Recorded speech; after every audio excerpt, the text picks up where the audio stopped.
Hello friends, welcome to my YouTube channel. देखिए guys, Bihar दरोगा का 17 दिसंबर का सेकंड शिफ्ट का एग्ज़ाम हो गया है।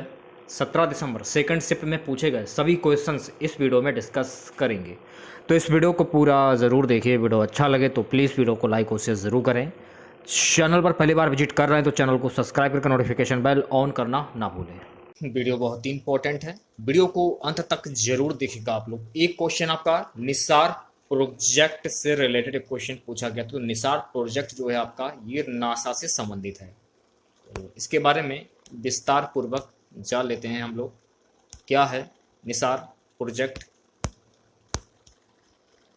इसरो नासा का संयुक्त मिशन निसार उपग्रह निसार सैटेलाइट 2023 में लॉन्च किया जाएगा।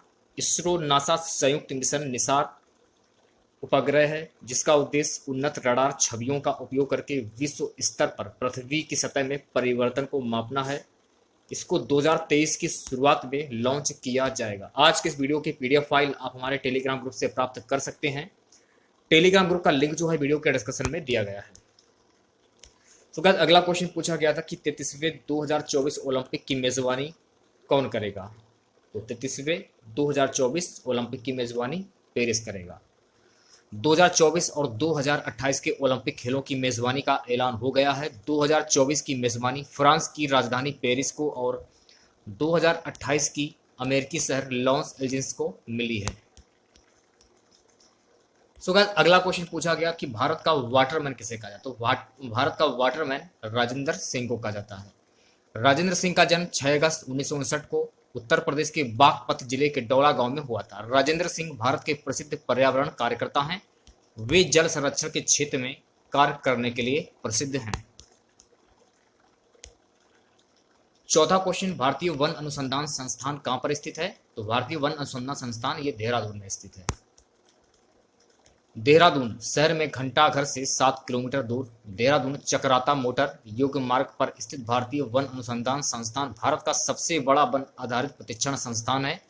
भारत के अधिकांश वन अधिकारी इसी संस्थान से आते हैं। वन अनुसंधान संस्थान का भवन बहुत शानदार है तथा इसमें एक संग्रहालय भी है। अगला क्वेश्चन पांचवा, भारत के किस राज्य में कई बिहू महोत्सव? असम राज्य में। रंगोली बिहू या बोहाग बिहू असम का एक महत्वपूर्ण त्योहार है। बिहू असम के सबसे महत्वपूर्ण त्योहार है जो सभी असमियों द्वारा बहुतायत में मस्ती के साथ मनाया जाता है, बिना उनके जाति धर्म और विश्वास में भेद किए।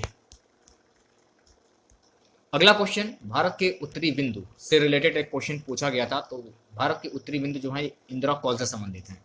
भारत का सबसे उत्तरी बिंदु इंदिरा कोल और सबसे दक्षिणी बिंदु इंदिरा पॉइंट तथा सबसे पूर्वी बिंदु किविथु और सबसे पश्चिमी बिंदु कच्छ में सर क्रीक गोहरमोती के पास है। मुख्य भूमि का सबसे दक्षिणी बिंदु कन्याकुमारी के पास केप कोमोरिन है। अगला क्वेश्चन पूछा गया कि यूटोपिया के लेखक कौन है? तो यूटोपिया के लेखक हैं थॉमस मूर। आठवां क्वेश्चन, राष्ट्रपति अध्यादेश पारित करने की शक्ति? तो राष्ट्रपति अध्यादेश पारित करने की शक्ति अनुच्छेद 123 में है।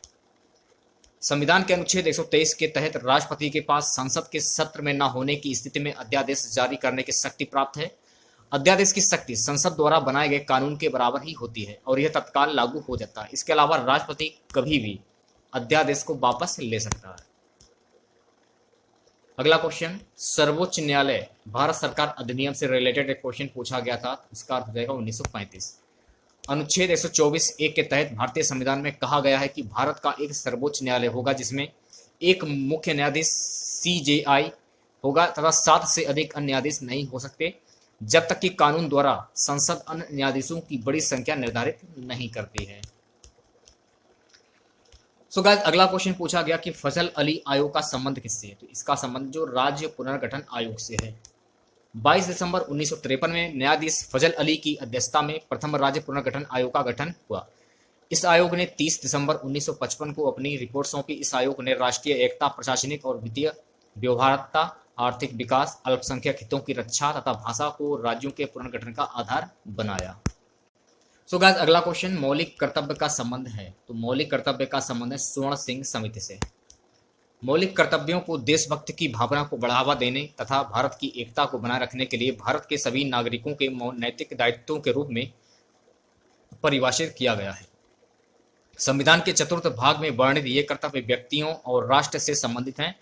निर्देशक सिद्धांतों की तरह इन्हें कानूनी रूप से लागू नहीं किया जा सकता।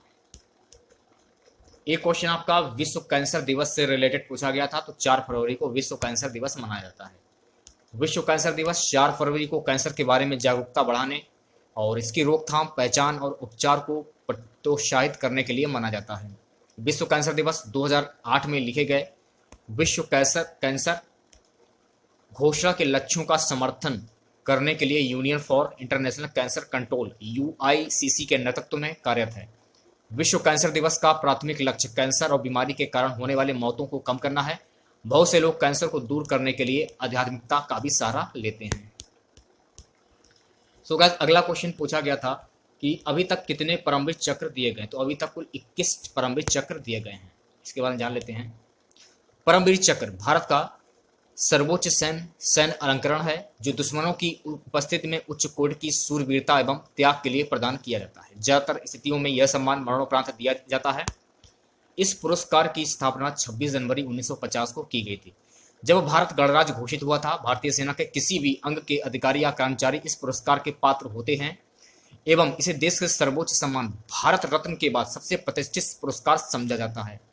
इससे पहले जब भारतीय सेना ब्रिटिश सेना के तहत कार्य करती थी तो सेना का सर्वोच्च सम्मान विक्टोरिया क्रॉस हुआ करता था।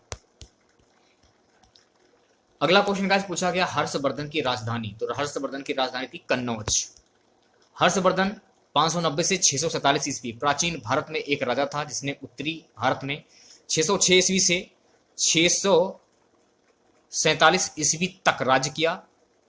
वह वर्धन राजवंश के शासक प्रभाकर वर्धन का पुत्र था जिसके पिता अलकोन हुड़ों को पराजित किया था। उसका छोटा भाई राज्यवर्धन थानेसर पर शासन करता था जिसका क्षेत्र आज के हरियाणा का क्षेत्र है। हर्षवर्धन वैश्य क्षत्रिय वंश के थे। एक क्वेश्चन आपका छत्रपति शिवाजी की राजधानी से पूछा गया था, रायगढ़। छत्रपति शिवाजी की राजधानी रायगढ़। रायगढ़ दुर्ग महाराष्ट्र के रायगढ़ जिले के महाड़ में पहाड़ी पर स्थित प्रसिद्ध दुर्ग है। इसे छत्रपति शिवाजी महाराज ने बनवाया था और इसे 1674 में इसे अपनी राजधानी बनाया। अगला क्वेश्चन पूछा गया कि भारत छोड़ो आंदोलन के समय गवर्नर जनरल कौन थे, तो सही उत्तर हो जाएगा लिन थिलिंगो। 1942 में भारत छोड़ो आंदोलन के प्रारंभ होने के समय लॉर्ड लिन थिलिंगो भारत के वायसराय थे। अगला क्वेश्चन पूछा गया कि भारत की सबसे बड़ी उत्तरी पॉइंट कौन सी है, तो भारत की सबसे बड़ी उत्तरी पॉइंट है इंदिरा कॉल।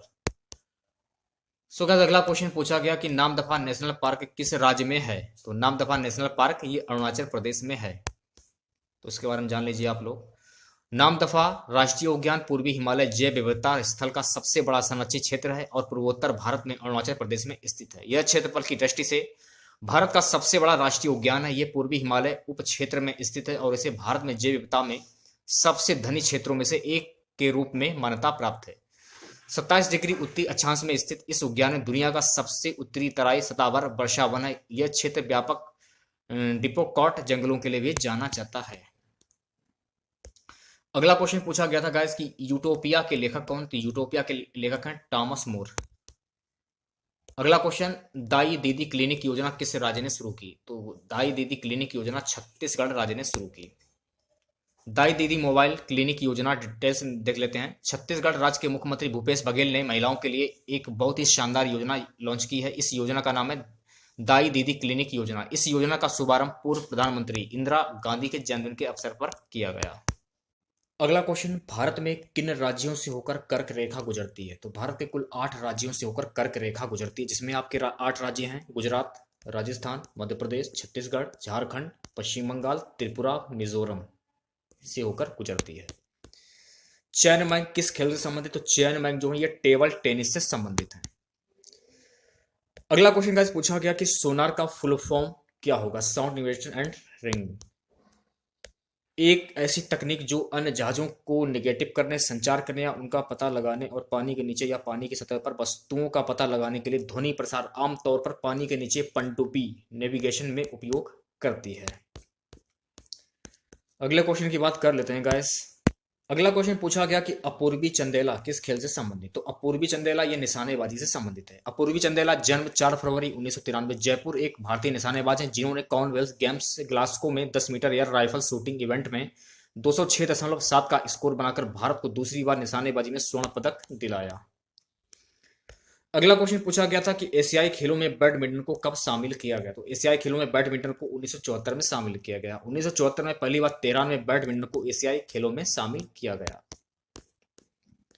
सो गाइस, अगला क्वेश्चन पूछा गया था कि पूरा का फुल फॉर्म क्या होगा। तो इसके बारे में जान लीजिए आप लोग। देश के पूर्व राष्ट्रपति डॉक्टर एपीजे अब्दुल कलाम ने वर्ष 2020 तक एक विजन को पूरा करने का एक सपना देखा और उस विजन का नाम था provision of urban amenities of rural areas. अगला क्वेश्चन था कि पुस्तक हैप्पीनेस ऑलराउंडर के लेखक कौन थे। इस क्वेश्चन का आंसर नहीं मिल पाया, यदि आप लोगों को मालूम तो कमेंट करके बता सकते हैं। अरुणोदय योजना किस राज्य में शुरू किया गया। तो अरुणोदय योजना असम राज्य में शुरू किया गया है। आज का हमारा सबसे लास्ट क्वेश्चन रहेगा, साहित्य में नोबेल पुरस्कार किसे दिया। तो साहित्य में नोबेल पुरस्कार अब्दुल रज़ाक गुरनाह को दिया गया। साहित्य का नोबेल पुरस्कार तंजानिया के लेखक अब्दुल रज़ाक को दिया गया। तो आज के वीडियो में बस इतना ही। आशा करते हैं आज का वीडियो आप लोगों को पसंद आया होगा। वीडियो अच्छा लगे वीडियो को लाइक और जरूर करें। चैनल पर पहले आप विजिट कर रहे हैं तो चैनल को सब्सक्राइब कर लें। पास ही में आपके बेल आइकन होगा उसको भी दबा लें। इससे आने वाली नए वीडियो की नोटिफिकेशन आप सभी लोगों तक आसानी से पहुंच जाएगी। आज की इस वीडियो की पीडीएफ फाइल आप हमारे टेलीग्राम ग्रुप से प्राप्त कर सकते हैं। लिंक जो है वीडियो के डिस्क्रिप्शन में दिया गया है। तो मिलते हैं नेक्स्ट वीडियो के साथ। जय हिंद, जय भारत।